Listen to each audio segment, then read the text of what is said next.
नमस्कार, कुरुक्षेत्र न्यूज में आपका स्वागत है। मैं कोमल आज पहुंची हूँ जिला कुरुक्षेत्र हल्का थानेसर में और मैं आपकी लाइव मुलाकात करवाऊंगी लक्ष्मीकांत शर्मा से, जो कांग्रेस पार्टी से है। नमस्कार सर। नमस्कार सर, कुरुक्षेत्र न्यूज में आपका स्वागत है। शुक्रिया। तो सर, आप हमें ये बताइए कि आपको कांग्रेस पार्टी की तरफ से कौन सा पद मिला हुआ है? इस टाइम तो मैडम मैं इंद्री का इंचार्ज हूँ, बाकी और तो सब भूतपूर्व हैं। मैं प्रदेश में कांग्रेस कार्यकारिणी का मेंबर रहा हूँ, यूथ कांग्रेस का प्रेसिडेंट रहा हूँ, कांग्रेस सेवा दल का प्रेसिडेंट रहा हूँ, प्रदेश कांग्रेस कमेटी में मैं प्रवक्ता रहा हूँ, आजकल इंद्री का इंचार्ज हूँ। आजकल इतना ही। तो जो कार्य कांग्रेस पार्टी की तरफ से आपको दिए जाते हैं, क्या क्या कार्य है? कांग्रेस पार्टी की तरफ संगठन में काम करना होता है, ड्यूटी लगती है। जैसे आजकल चुनाव चल रहा है, चुनाव के अंदर ड्यूटी है, पार्टी के लिए काम करना है, पार्टी के प्रत्याशी के लिए काम करना है, कांग्रेस की सरकार लेकर के आनी है, इसके लिए काम करना है। ज़्यादा से ज़्यादा पार्टी को मजबूत करने के लिए, सरकार लेकर के आने के लिए ही काम करना होता है। जो 2019 के चुनाव की सरगर्मियां चली हुई हैं, किन किन क्षेत्रों में कांग्रेस पार्टी ने अपना उम्मीदवार उतारे? कांग्रेस पार्टी ने पूरे हिंदुस्तान के अंदर अपने उम्मीदवार उतारे हैं। हरियाणा की मैं बात करता हूँ तो हरियाणा के अंदर 10 की 10 सीटों में, 10 लोकसभा की सीट है, 10 की 10 सीटों के ऊपर अपने उम्मीदवार उतारे हैं और 10 की 10 सीटों पर ही कांग्रेस पार्टी भारी मार्जिन के साथ चुनाव जीतने जाएगी। तो जैसे सर बात की जाए जेजेपी पार्टी, इनेलो पार्टी और कांग्रेस पार्टी, क्या आपकी बार ये भाजपा पार्टी को टक्कर दे पाएंगे? नहीं, टक्कर भारतीय जनता पार्टी तो कहीं है ही नहीं आज के टाइम में। पूरा हिंदुस्तान देख चुका है, पूरा हिंदुस्तान इस बात को जानता है कि भारतीय जनता पार्टी का जो सूरज था वो ढल चुका है, उसका अंत नजदीक है। और 23 मई को जब चुनाव के परिणाम घोषित होंगे, नरेंद्र मोदी जैसे अहंकारी आदमी को उसकी असली जमीन दिखा देगी हिंदुस्तान की जनता। और मैं मानता हूँ कि आने वाली 23 मई को हिंदुस्तान के अंदर राहुल गांधी के नेतृत्व में कांग्रेस की सरकार बनेगी, बड़ी मजबूती के साथ बनेगी। और नरेंद्र मोदी को उसके पापों की सजा, उसके कर्मों की सजा, उसकी गलत नीतियों की सजा, हिंदुस्तान के साथ धोखा करने की सजा, हिंदुस्तान की जनता के साथ धोखा करने की सजा 23 मई को मिल जाएगी। जो भाजपा पार्टी का मेन मुद्दा था, क्या उन पर खरा उतरी है बीजेपी पार्टी?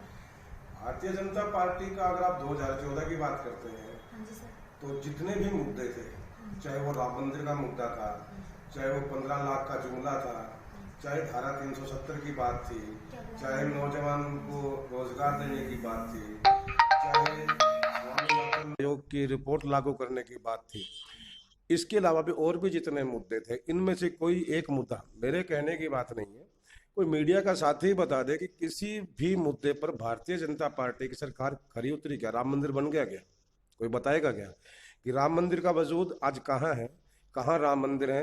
राम जी तो खुद ढूंढते घूम रहे हैं बेचारे कि मेरा मंदिर आखिर है कहाँ, बनेगा कब, कोई बनाएगा नहीं बनाएगा? क्योंकि हिंदुओं की ठेकेदार सभी हम लोग हिंदू, आप भी हिंदू हो, मैं भी हिंदू हूँ, सब हिंदू हैं, मगर हिंदुओं की जो ठेकेदार भारतीय जनता पार्टी है, जो कहते हैं कि सिर्फ हम जो भारतीय जनता पार्टी में वही हिंदू है, आखिर वो हिंदुओं की ठेकेदार सरकार, हिंदुओं के ठेकेदार नरेंद्र मोदी क्या इस बात को कहीं साबित करेंगे कि राम मंदिर के लिए क्या कार्रवाई हुई है? धारा 370, जो लोग सीना ठोक करके कहते थे कि हम सत्ता में आएंगे, हम धारा 370 हटाएंगे, आप देख लीजिए कि 3 साल आतंकवादियों की सरगना, आतंकवादियों की सरपरस्त मुफ्ती मोहम्मद सईद के साथ मिलकर के सरकार चलाते हैं और फिर कहते हैं कि हम देश प्रेमी हैं, हम देशभक्त हैं। स्वामीनाथन की जो रिपोर्ट है वो कहाँ ठहरी है, कहाँ खड़ी है, ये आप बता दीजिए। ये देश की जनता जान चुकी है, अच्छी तरह जानती है। कोई भी मसला हो, 15 लाख का मामला जब आता है, 2014 का जो सबसे बड़ा मुद्दा था, देखिए हिंदुस्तान के अंदर एक बात आपको माननी पड़ेगी कि जिस चीज की जरूरत इंसान को होती है, अगर आप वो सब जवाब उसको दिखाते हैं, गरीब आदमी को अगर आप ये कहते हैं कि आपको इतने रुपए दिहाड़ी मिलेगी, इतने रुपए का आमदन आपको मिलेगी, तो वो उसमें जाएगा। उससे बड़े आदमी को अगर उससे बड़ा ख्वाब दिखाएंगे तो उसमें बहकेगा, लाजमी है, जरूरी भी है। भारतीय जनता पार्टी के लोगों ने 15 लाख का ख्वाब एक दिखाया और हर नौजवान के चेहरे पर नौकरी का ख्वाब दिखाया। ना तो वो नौकरी कहीं आज सामने आई, कटौती जरूर की है, ना ही 15 लाख का। और 15 लाख का तो मैं कहता हूँ बड़ी बेशर्मी के साथ इन लोगों ने 15 लाख का जिक्र करें। 15 लाख में इनका जो अमित शाह जी है, तड़ीपार व्यक्ति है, दुनिया जानती है, बदनाम चेहरा है, और भारतीय जनता पार्टी ने उसको अपना अध्यक्ष बनाया। मतलब जितनी बेशर्मी के साथ उन्होंने आकर के मीडिया के ऊपर कहा था, मीडिया के मुझे नहीं ध्यान, वो एक साथी थे मीडिया के, उन्होंने उससे पूछा था कि 15 लाख रुपए कब आएंगे, तो भारतीय जनता पार्टी के राष्ट्रीय अध्यक्ष अमित शाह जी ने बड़ी बेशर्मी की और बड़ी निर्लजता के साथ ये बात कही थी कि 15 लाख रुपए ना किसी के खाते में आने वाले थे, ना हम देने वाले थे, ये सिर्फ चुनावी जुमला था। जिस पार्टी का राष्ट्रीय अध्यक्ष नरेंद्र मोदी के बाद वही व्यक्ति एक चेहरा है बीजेपी का, जब वही व्यक्ति एक बात कहता है कि मैं तो झूठ बोलता हूँ, हम तो झूठे लोग हैं, हम मक्कार हैं, हम बेईमान हैं, हम तड़ीपार हैं, तो उसके बाद देश की जनता को बताने के लिए कुछ बचता नहीं। राम मंदिर का मसला आया, अभी मैं समझता हूँ कि जनवरी शायद दिसंबर या जनवरी का महीना रहा होगा जब राम मंदिर के मसले को पूरे जोर शोर से उन्होंने उठाया, और बेशर्मी के साथ एक बात वहां भी कहते हैं कि कोर्ट का ऑर्डर मानेंगे।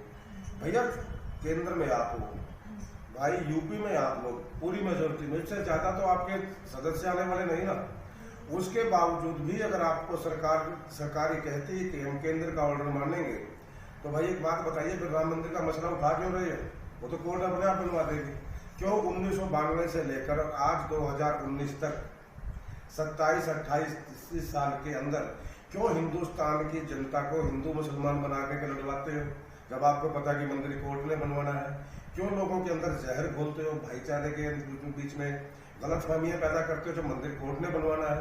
ये नहीं कहता कि क्या मसला था, मगर ये देखना चाहिए। आज जब नरेंद्र मोदी को कहीं ये लगने लगता है कि राम मंदिर का जो जादू है वो फीका पड़ जाता है, लोग समझ चुके हैं। मैं उत्तर प्रदेश में चुनाव में जा चुका हूँ, मैंने मुस्लिम एरिया में भी कन्वेंसिंग की है, मैंने वहां भी लोगों को देखा है। खुद लोग ये बोलते हैं, मुस्लिम लोग ये बोलते हैं कि राम मंदिर बनने से हमें कोई प्रॉब्लम है, कोई दिक्कत नहीं है। तो ये लोग जानबूझ करके उसको मुद्दा बना कर रखना चाहते हैं। दूसरी बात, धारा 370 इन्होंने बड़े शान के साथ कहा था कि हम आएंगे, हम हटाएंगे। मैं खुद इस बात में शामिल हूँ कि जब 2014 के अंदर नरेंद्र मोदी ने ओथ ली थी, मैंने अपनी FB पर पोस्ट किया था, मैंने अखबार में भी एक बयान दिया था कि हम इस सरकार का स्वागत करते हैं, लेकिन अब सरकार का दायित्व यह बनता है कि जिस धारा 370 को ये बात करते हैं, धारा 370 की बात करते हैं, उस धारा 370 के ऊपर ईमानदारी के साथ काम करके दिखाएं। ऐसा कुछ हुआ नहीं, उसका उल्टा ये हुआ कि हर कोई जानता है कि PDP आतंकवादियों के समर्थक एकमात्र राजनीतिक दल है जम्मू कश्मीर के अंदर। उसी आतंकवादियों की सरपरस्त दल के साथ नरेंद्र मोदी सरकार चलाता है 3 साल तक, और 3 साल सरकार चलाने के बाद जब चुनाव का समय आता है तो अपनी पार्टी को अलग कर लेता है, सिर्फ इसलिए क्या कहते, मुझे अच्छी तरह याद है कि जिस रोज नरेंद्र मोदी ने जम्मू कश्मीरी सरकार से समर्थन वापस लिया था, या यूं कहें कि समर्थन तो तब होता जब एक ही दल की सरकार हो, दोनों की गलबैयां डली हुई थी, दोनों एक दूसरे की बाहों में बाहें डालकर घूम रहे थे, मुफ्ती मोहम्मद और नरेंद्र मोदी। तो जिस दिन ही उनको वहां से तलाक लेते हैं नरेंद्र मोदी मुफ्ती मोहम्मद सईद से, तो वहां पर एक चीज मैंने देखी थी कि एक दिन पहले भारतीय जनता पार्टी के मंत्री, भारतीय जनता पार्टी के जो सरपरस्त हैं, वो सब लोग एक ही बात कहते हैं कि हमने आतंकवाद पर काबू पा लिया है। ये बात उन्होंने कही थी। अगले दिन जब सपोर्ट विड्रा करती है, जब दोनों के रास्ते अलग होते हैं, तो नरेंद्र मोदी जी कहते हैं कि जम्मू कश्मीर के अंदर आतंकवाद बढ़ गया था, सैनिक मारे जा रहे थे, नागरिक मारे जा रहे थे, इसलिए हमने अपने रास्ते अलग कर लिए। क्या कोई साथी ये बात पूछना चाहेगा, ये बात बताएगा भारतीय जनता पार्टी का व्यक्ति कि एक दिन पहले जब आतंकवाद पर काबू डाल लिया गया था, एक दिन पहले अगर आतंकवाद वहां काबू में था, एक दिन पहले अगर वहां कोई आतंकवादी गतिविधियां थी नहीं, तो एक रात में ऐसा क्या हुआ कि वहां पर आतंकवाद बेकाबू हो गया? झूठ के पुलिंदे हैं, झूठ बोलते हैं, जनता के साथ धोखा करते हैं, फरेब करते हैं। नौजवानों को कहा था कि हर साल 2 करोड़ रोजगार देंगे। सरकार एक श्वेत पत्र लेकर के आए, बताए तो सही कि आखिर 1 साल में 2 करोड़ की बात नहीं करता मैं कहता हूं कि आप 5 साल में बताइए कि 5 साल में कितना रोजगार आपने नौजवानों को दिया। क्या पकोड़े बेचना रोजगार है? क्या चाय बेचना रोजगार है? क्या चौकीदार बनाना रोजगार है? और अगर ये रोजगार है तो मैं तो एक बात मानता हूं कि फिर सरकार की कोई जरूरत नहीं चौकीदारी लोग खुद कर लेंगे, पकोड़े लोग खुद बना लेंगे और चाय भी खुद बनाकर बेच लेंगे। इसमें सरकार की जरूरत नहीं है। नौकरी से रोजगार से मतलब बड़ा सीधा सा है। किसी नौजवान से अगर आप रोजगार की बात करोगे, वो रोजगार पकोड़े, चौकीदारी या किसी फैक्ट्री को नहीं गिनेगा। तो सर जैसे रोजगार की बात की जाती है, तो अब जो ग्रुप डी में बच्चे लगे थे, तो ये भी तो वैकेंसी सरकार की तरफ से निकाले जाती है। ये वैकेंसी सरकार की तरफ से निकाले जाते हैं, सरकार का ही दायित्व होता है। लेकिन एक ऊंट के मुंह में जीरा, और वो भी चुनाव के समय पर, और उसमें भी बीच में अड़ंगा लगा हुआ आज भी है। आज भी कुछ लोगों की अपॉइंटमेंट्स रुकी हुई है, आज भी कुछ लोगों की वो किसी कारण से रुके लेकिन रुकी हुई है। तो ऊंट के मुंह में जीरा, अगर आपने 18,000 नौकरी 5 साल में दे दी, तो आप कांग्रेस करने का इतिहास निकालिए ना। कांग्रेस तो 1 साल में कई लाख नौकरियां देती है। हमने तो अभी ऐलान किया है कि 22 लाख नौकरियां, कांग्रेस अगर सत्ता में आती है तो 22 लाख नौकरियां तो हम 1 साल के अंदर, यानी 31 मार्च 2020 तक 22 लाख बैकलॉग की नौकरियां हम भरने जा रहे हैं। उसके अलावा 10 लाख नौकरियां, नौकरी की बात, रोजगार की बात नहीं आ रही, नौकरी की, सरकारी नौकरी की बात करता हूं कि 10 लाख नौकरियां पंचायतों के अंदर हम लोग देने जा रहे हैं। 72,000 रुपए जो एक स्कीम हमने निकाली है राहुल गांधी जी ने, 72,000 रुपए पर ईयर, 6,000 रुपए महीना जिसको हम कह सकते हैं, हर गृहिणी के अकाउंट में। वो किसी व्यक्ति विशेष के लिए, सिर्फ गृहिणी के लिए, घर खर्च के लिए 6,000 रुपए, जो न्यूनतम आय से नीचे के लोग हैं, यानी कि वो सबके लिए जो 20 करोड़ लोग हैं, जिसके अंदर तकरीबन जो 20 करोड़ की आबादी आती है, उस 20 करोड़ लोगों के लिए 6,000 रुपए पर मंथ राहुल जी ने स्कीम निकाली है कि वो सीधा गृहिणी के अकाउंट में जाएगा, गृहिणी के खाते में जाएगा, ताकि उसके घर खर्च चल सके। मजे की बात यह है कि 15 लाख रुपए का जुमला फेंकने वाले लोग आज हमसे ये पूछते हैं कि 72,000 रुपए साल के आने कहाँ थे। भैया, आपने 15 लाख रुपए जब अनाउंस किया था, कांग्रेस ने तो अपनी पॉलिसी को बड़े बड़े अर्थशास्त्रियों के साथ मिलकर के तय करके पूरा परिणाम निकाल के कि हाँ 6,000 रुपए महीना हम एक खाते में डाल सकते हैं, उसको लेकर के तब ये योजना निकाली है। 15 लाख रुपए की योजना आपने किस हिसाब से निकाली थी, उसका हुआ क्या है? क्या 1,500 रुपए भी किसी को दिए गए हैं?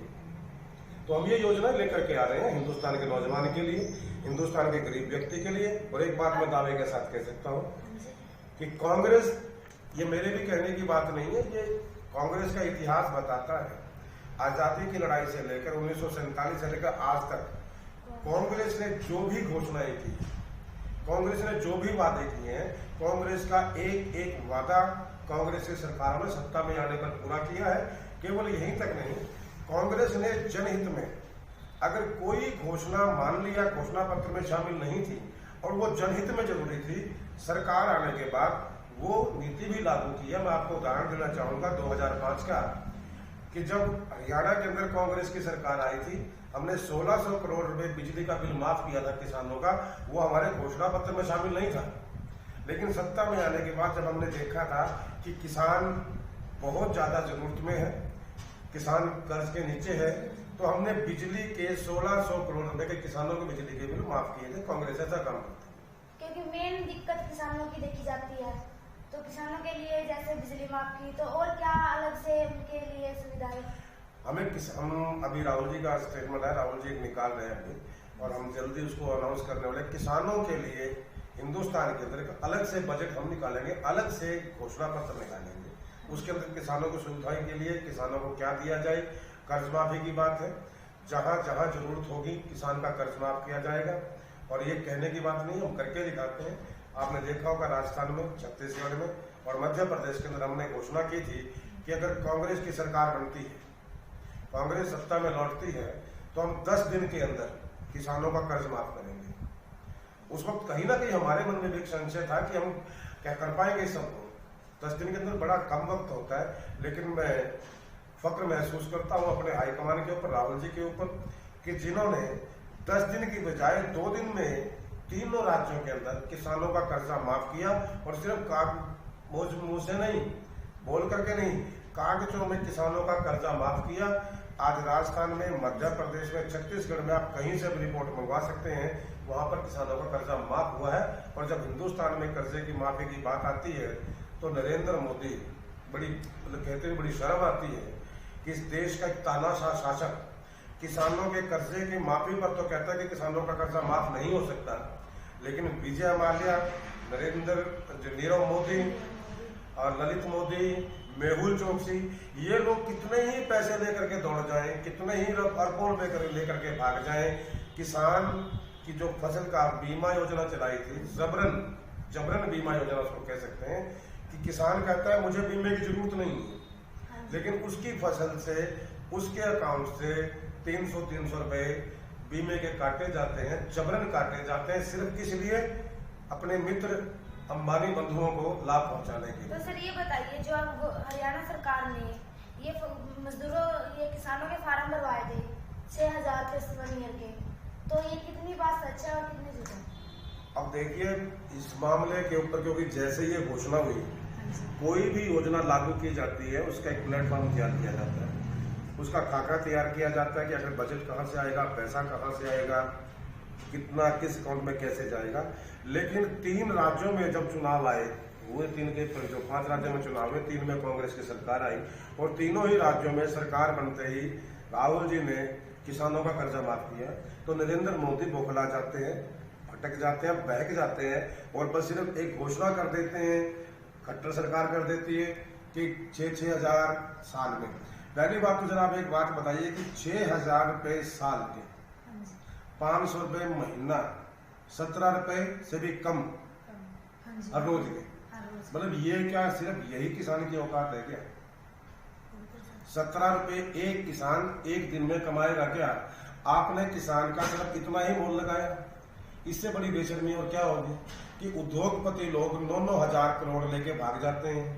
नीरव मोदी को नरेंद्र मोदी अपने जहाज में बैठा करके, अपने गोद में बैठा करके छोड़ करके आता है। मेहुल चोकसी दूसरे देश की नागरिकता लेता है, हिंदुस्तान का जो पीएमओ है वो उसकी एनओसी देता है, वो अरबों लेके भाग जाता है। उनकी कीमत ये है, और हरियाणा के किसान की कीमत है, दिहाड़ी है, आमदनी है 17 रुपए एक दिन के। 17 रुपए में एक दिन में मेरे ख्याल से आज तक बड़ा मजाक की वो बात भी हुई है कि आज शायद बीड़ी का बंडल भी जो किसान जेब में लेके चलता वो भी शायद आज ना आता। तो ये एक मजाक है और कुछ नहीं है, और ये आनंद फानंद में घोषणा की गई थी, कांग्रेस के डर से की गई थी, और आप देखना ये चुनाव के बाद क्या करने वाले हैं। तो सर ये जो आपने बताया, बीजेपी पार्टी के जो भी घोषणा पत्र थे वो अब तक किसी भी अपने वादे पर खरा नहीं उतर पाई है। तो सर आप हमें ये बताइए कि कांग्रेस पार्टी किन किन मुद्दों पर चुनाव लड़ना चाहते हैं? कांग्रेस पार्टी देश के निर्माण के लिए, हिंदुस्तान के नागरिकों की सुरक्षा के लिए, नौजवानों के भविष्य को सुरक्षित करने के लिए मुद्दे लेकर के आई है, उस पर चुनाव लड़ा जा रहा है। पहली स्कीम मैंने आपको बताई है कि 72,000 रुपए एक ऐसी स्कीम है जिसको हमने दिया अब होगा न्याय। हर गरीब आदमी के खाते में 6,000 रुपए महीना जाएंगे, कम से कम उसकी 2 वक्त की रोटी का इंतजाम होगा। 17 रुपए हर रोज की बात नहीं है, 500 रुपए महीने की बात नहीं है, 6,000 रुपए महीने की बात है। गरीब आदमी के खाते में जाएगा, उसके घर का खर्च चलेगा। घर का जब खर्च चलेगा, पेट में जब रोटी आपके डलेगी तो आप काम के तलाश में, काम के लिए बाहर बड़े चैन से जा सकते हो। आपको मालूम है कि मेरे बीवी है, मेरे बच्चे हैं, कम से कम उनकी 2 रोटी का जुगाड़ है और वो कर लेंगे, खा लेंगे, आप शांति के साथ काम पर जा सकते हो। ये सबसे बड़ी योजना कांग्रेस की, और ये लागू की जाएगी सत्ता में आते ही। दूसरा, 22 लाख जो नौकरियां, जो बैकलॉग की जो पिछली भर्ती खाली पड़ी है, नरेंद्र मोदी ने जो छंटनी की है, कहाँ तो सरकारी आंकड़ों में तो नौकरियां खाली पड़ी हैं, पद खाली पड़े हैं, उनको भरने की बजाय और उसको कम किया गया है। कांग्रेस ने 22 लाख जो बैकलॉग के पद है उसको 31 मार्च 2020 तक भरने का उसका निर्णय लिया। ये 22 लाख नौकरियां गवर्नमेंट सरकार ने कांग्रेस सरकार ने निकाली है, तो किस किस कैटेगरी को कितनी? ये जैसे जो प्रोविजन है, जिस तरीके से सरकार का चलता है, जिसको जितनी रिजर्व के हिस्से में जितनी आएगी, जनरल के हिस्से में जितनी आएगी, वो उसके नियम के हिसाब से किया जाएगा। लेकिन टोटल जो 22 लाख नौकरियां हैं जो पीछे पड़ी हैं, बैकलॉग की नौकरी, पिछली भर्ती हम बोलते हैं, वो बची पड़ी है हमारे पास। सबसे पहले हम उस भर्ती का काम करेंगे। हमने कोई 2 करोड़ साल के नहीं बोल रहे हैं कि 2 करोड़ साल में दे देंगे, 10 करोड़ 5 साल में दे देंगे, और देने के नाम पर 200 लोगों को नौकरी न दो। हमने बड़ा सीधा कहा है कि 22 लाख नौकरियां बकाया पड़ी है, पिछली पड़ी है, हम उनको सबसे पहले करेंगे। उसके बाद 10 लाख नौकरियां हमने पंचायत में घोषणा की है कि हम वहां देंगे। जो GDP है उसका जो बजट मैक्सिमम जो हिस्सा है वो शिक्षा पर खर्च किया जाएगा, हेल्थ पर खर्च किया जाएगा, ताकि शिक्षा और स्वास्थ्य बड़ा सबसे पहला मसला है देश के नागरिक के लिए, उसमें उसको नौजवानों को रोजगार दिया जाएगा। उसके बाद हमने एक स्कीम हम लेकर के आए कि एक अमाउंट फिक्स किया गया है कि अगर इतने रुपए तक आप उद्योग आप लगाते हो अपने किसी भी कार्य के लिए, उस पर सरकार की कोई NOC या किसी प्रकार का सर्टिफिकेट देने की आपको जरूरत नहीं पड़ेगी, आप इतने अमाउंट तक का रोजगार खुद कर सकते हैं। और इसके अलावा बहुत सी स्कीमें हम लेकर के आ रहे हैं हिंदुस्तान के लिए, सुरक्षा के लिए, सैनिकों के लिए, देश के नौजवान के लिए, किसान के लिए, व्यापारी के लिए, कर्मचारी के लिए, चाहे छोटा दुकानदार है, हर वर्ग के लिए हमने अपने घोषणा पत्र में हर वर्ग को छुआ है, टच किया है और हर वर्ग को उसमें शामिल किया गया है। तो सर ये तो रही हर एक महिला, आज भी कि कोई भी पार्टी महिलाओं के लिए इतना कुछ करती है, फिर भी महिला सुरक्षित नहीं है। कोई घरेलू हिंसा या लड़की के साथ कोई अपराध, फिर भी यदि प्रशासन इनकी तरफ ध्यान नहीं देता, इसका क्या कारण है? देखिए, अगर आप आंकड़ा निकालेंगे तो मैं एक बात आपको कहना चाहूंगा, पिछले 5 सालों का आंकड़ा और पिछले 5 साल से पहले का आंकड़ा, दोनों में जमीन आसमान का आपको अंतर मिलेगा। ये ठीक है कि घटनाएं होती हैं, कानून व्यवस्था की खामी भी रहती है, कहीं ना कहीं उसमें मैं मानता हूं कि मीडिया का भी एक अहम रोल है, जो इलेक्ट्रॉनिक मीडिया आपका है उसका मैं मानता हूं एक बड़ा रोल इसमें है। कुछ इस तरीके से वो चीजें परोसी जाती हैं मीडिया के अंदर। आजकल आप नाटक देख लीजिए, इतने भद्दे और गंदे नाटक टीवी के ऊपर दिखाए जाते हैं, पता नहीं, मैं समझ नहीं पा रहा कि उनको दिखाना वो क्या चाहते हैं और दिखा क्या है। जो भी संस्कृति है, संस्कृति को खत्म करने का काम किया जाता है। तो सर मेन मुद्दा ये है कि महिलाओं को सुरक्षित कैसे दिया जाए, उसमें मैं आपको बताता हूँ। दूसरी बात यह थी कि वो लोग अपना काम करें। पहली बात तो मेरा मानना यह है कि ऐसे नाटकों के ऊपर, ऐसे प्रोग्रामों के ऊपर जहां पर बहुत ज्यादा अश्लीलता दिखाई जाती है, उनको कंट्रोल किया जाए, जो कि पिछले 5 साल में बहुत ज्यादा बढ़ गई है। आज से 5 साल पहले ऐसा नहीं था, कानूनी व्यवस्था ऐसी नहीं थी। जब जिस प्रदेश का मुख्यमंत्री, बड़े हैरत की बात होती है सुन करके भी, कि प्रदेश का मुख्यमंत्री जब किसी लड़की के साथ रेप की घटना होती है और प्रदेश का मुख्यमंत्री ये बात कहता है कि ये तो इसने अपने नौजवान का भविष्य तबाह ना हो, देश के भविष्य जो बर्बाद ना हो। मौका बदलाव का है और 23 मई को परिणाम घोषित होने, चुनाव चल रहा है, तो इससे बड़ा मौका हिंदुस्तान की जनता के पास, हरियाणा की जनता के पास आने वाला नहीं कि झूठी, फरेबी, बेईमानों की सरकार से छुटकारे के लिए, हिंदुस्तान के बच्चों के भविष्य के लिए, आपके बच्चों के भविष्य के लिए, देश की सुरक्षा, सरहदों के लिए, हर मामले में अगर आप एक बात देखना चाहते हैं कि जिन लोगों ने हिंदुस्तान की आजादी के लिए अपनी कुर्बानियां दी हैं, उन लोगों को अगर आप कहीं सच्ची श्रद्धांजलि अर्पित करना चाहते हैं और अब ये चाहते हैं कि आपका देश भी सुरक्षित हो, आपकी आने वाली नस्लें, आपकी आने वाली पीढ़ियां भी सुरक्षित हो, बच्चों का भविष्य सुरक्षित हो, तो सिर्फ और सिर्फ एक विकल्प है कि कांग्रेस को चुनिए, कांग्रेस के हाथ का साथ दीजिए। कांग्रेस पहले भी देश के लिए जीती रही है और कांग्रेस आगे भी हिंदुस्तान के लिए, देश के लिए जिएगी। कांग्रेस का एक एक नेता हिंदुस्तान के लिए बना और हिंदुस्तान के लिए ही जिएगा, हिंदुस्तान के लोगों के लिए काम करेगा। यही मेरी सिर्फ पूरे देश के लोगों से विनती है, प्रार्थना। तो बहुत बहुत धन्यवाद सर, कुरुक्षेत्र न्यूज़ को आपने टाइम दिया, शुक्रिया। तो ये थे हमारे साथ सर लक्ष्मीकांत शर्मा जिनकी हमने आपकी लाइव मुलाकात करवाई। बने रहे कुरुक्षेत्र न्यूज़ के साथ, मैं कोमल अपने कैमरामैन रिंकू के साथ।